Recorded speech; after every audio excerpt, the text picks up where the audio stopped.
What's going on, Saints fans? Welcome into another edition of Saints Now by Chat Sports. As always, I'm your host, Trizzy Trace Tracker. Thank you so much for tuning into another video. We are currently in New Orleans for Super Bowl week, so just wanted to take a quick second to say thank you so much again for supporting the content, supporting the channel. It has been so amazing. That is why we're here. That's why we're able to bring you this awesome coverage this week. So just want to take a quick second to say thank you guys. But today's video, we got big news coming in from Commissioner Roger Goodell. Normally he hates on the Saints. Today he did not say a lot of things. We're filming this video on Monday, February 3rd.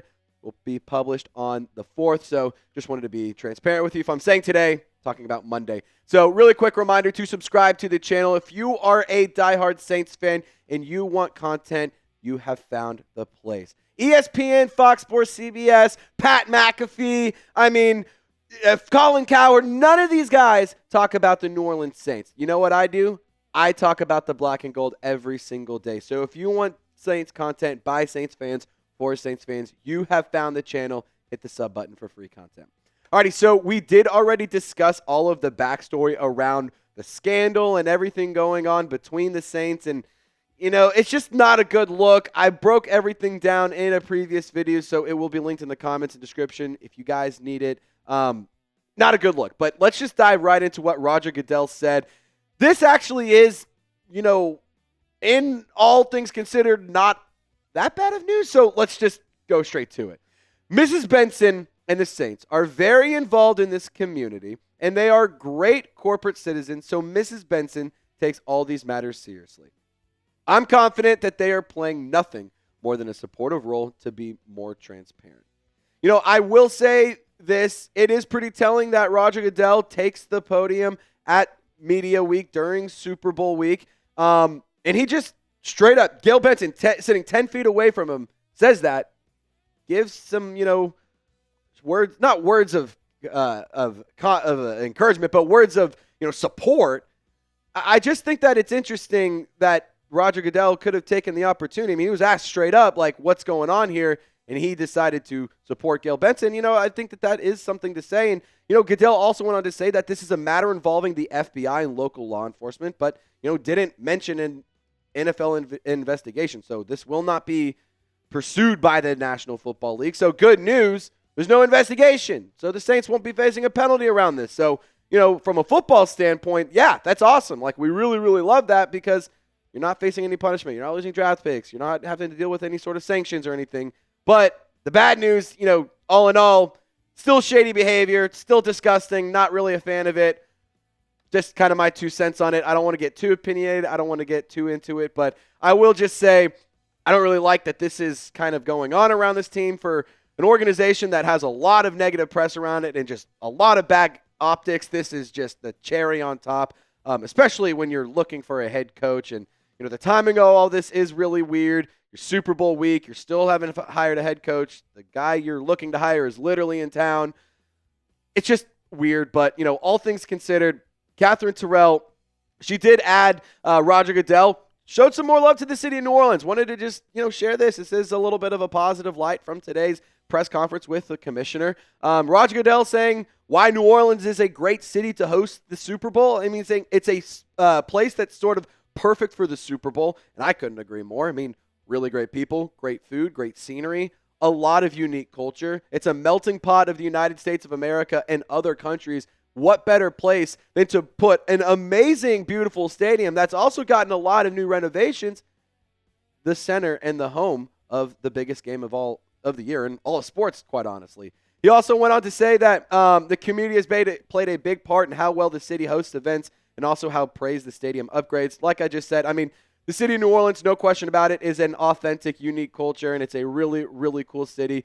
You don't get a lot of the street performers. You don't get a lot of the smells that you get just walking by all these incredible restaurants. Like, these are things that people from out of town don't get to experience when they're back in Kansas City, back in Philadelphia, wherever they're coming from. So it is a really, really cool city and also really good for the local economy. So you got to love that as well. But, I just want to ask you this question. Throw it your way. There's a lot of cities that have been hosting Super Bowls recently, and they've been moving it around. What's the best city? I want you guys to get down in the comment section. I'm a little biased, so I'm going to say the New Orleans Saints, obviously. But let me know your thoughts. Where is the best host city for the Super Bowl? And really quick, if you want to get tickets to the big game here in New Orleans at the Superdome, you got to check out Game Time. They have a new feature called Game Time Picks that makes getting tickets to see your favorite teams play live even easier. Game Time Picks filters out the fluff to make it easier to find better value for tickets to sports, concerts, comedy, theater, and more. You can get tickets to the Super Bowl, Shaq's Funhouse, LSU basketball, LSU baseball, Tulane sports, Pelicans basketball, Burt Kreischer's coming to town, and of course Jazz Fest and a whole lot more. But Game Time isn't limited just to the Gulf Coast region. It's across the great United States of America. To take the guesswork out of buying tickets with Game Time, download the Game Time app, create an account, and use code CHATSPORTS for $20 off your first purchase. Terms do apply, but once again, create an account and redeem code CHATSPORTS for $20 off your first purchase. Download Game Time today. Last minute tickets, lowest price guaranteed. All of that information is in the comments and description of this video. Now, if you've hung around this long, I really want to reward you because this is some interesting information. The Saints did put out a statement around this scandal, and I think that it is very telling of the position of the organization. First and foremost, no member of the Saints organization condones or wants to cover up the abuse that occurred in New Orleans. That abuse occurred is a terrible fact. As a member of the Catholic faith, Mrs. Benson will continue to support the church and the great things it does. Her support is unwavering, but she has no intention of donating funds to the Archbishop and to pay for settlements with abuse victims. She has not done so. Just kind of to go further within the statement, diving into it. It's a very, very long statement. I reposted on my social media accounts if you guys want to go check it out. Went on to say, no Saints employee had any responsibility for adding or removing any names from that list or supplemental list or any supplemental list. They bolded that. They made that very, very abundantly clear here. And this is regarding the list of credibly accused clergy publishes by back in November of 2018. So, just wanted to kind of inform you guys on that. The Saints, they have no responsibility around that. So from a football standpoint, from a team standpoint, that is good news. We're not involved. Continuing on with the statement, as Mrs. Benson expressed in February 2020 press release, she is repulsed by the actions of past clergy who engage in abuse and prays for the healing of both victims and the church. Now, look, there's no question around it. I kind of talked about it in our last video discussing this. This is just a PR nightmare. This is bad. There's no way to spin it. This is not a good look. Obviously, things are going, not going well, but in the right direction, considering the fact that the Saints were very quick to say, no, we were not involved in this, no, or we didn't add or take away anything. We were just kind of there for, damage control, if you will.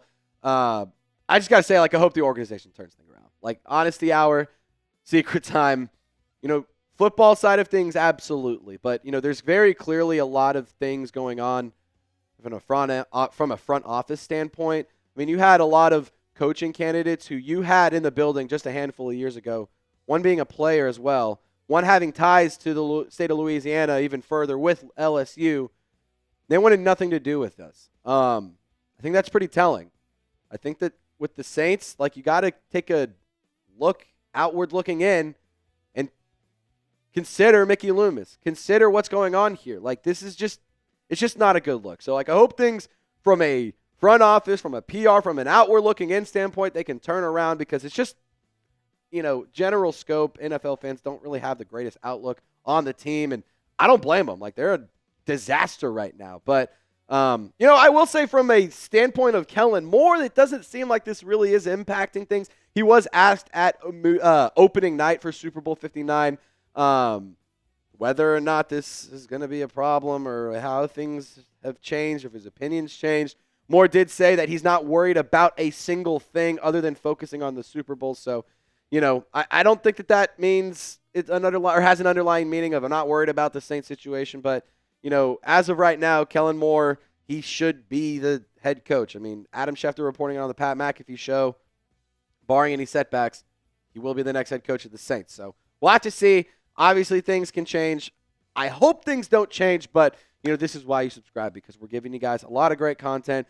We're now going mobile. We are out in the great city of New Orleans this week. I'm so blessed and I'm so thankful for all of y'all for supporting us to help us get to this milestone and to this achievement. So friendly reminder to subscribe today. We're on the road to 42K, 41K first, 42K, but then 50K down the road. Thank you so much, Saints fans, for tuning in. Y'all stay golden. A lot of great coverage coming from Bourbon Street pretty soon. We'll see you next time.